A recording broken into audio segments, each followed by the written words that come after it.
বিকাশ, নগদ ও রকেটের মতো মোবাইলে আর্থিক সেবায় দৈনিক ও মাসিক লেনদেন অর্থাৎ জমা উত্তোলনের সীমা বৃদ্ধি করে কেন্দ্রীয় ব্যাংক।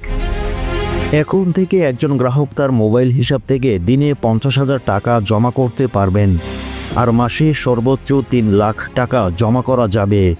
এতদিন দৈনিক সর্বোচ্চ 30,000 টাকা এবং মাসে 2 লাখ টাকা জমা করতে পারতেন একজন গ্রাহক। একই সঙ্গে দিনে সর্বোচ্চ 30,000 টাকা উত্তোলন করা যাবে, মাসে 2 লাখ টাকা উত্তোলন করা যাবে। এতদিন দৈনিক সর্বোচ্চ 25,000 টাকা এবং মাসে সর্বোচ্চ 1,50,000 টাকা উত্তোলনের সুবিধা ছিল। বৃহস্পতিবার 27 মার্চ বাংলাদেশ ব্যাংকের পেমেন্ট সিস্টেম ডিপার্টমেন্ট এক সার্কুলার জারি করে নতুন নির্দেশনায় মোবাইলে আর্থিক সেবায় জমা উত্তোলনের সীমা বৃদ্ধি করলেও ব্যাংক ট্রান্সফারের ক্ষেত্রে আগের মতোই দিনে 50,000 এবং মাসে 3 লাখ টাকা অপরিবর্তিত রাখা হয়।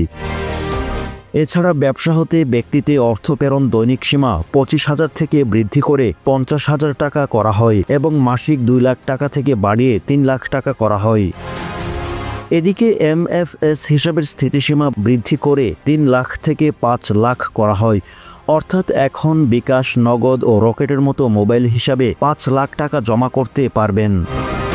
তবে আগের সীমা অপরিবর্তিত থাকবে ব্যাংক ট্রান্সফারের, এক্ষেত্রে কোনো লেনদেনের সংখ্যা প্রযোজ্য নয় বলে জানান কেন্দ্রীয় ব্যাংক। সাইম আহমেদ, সরেজমিন বার্তা।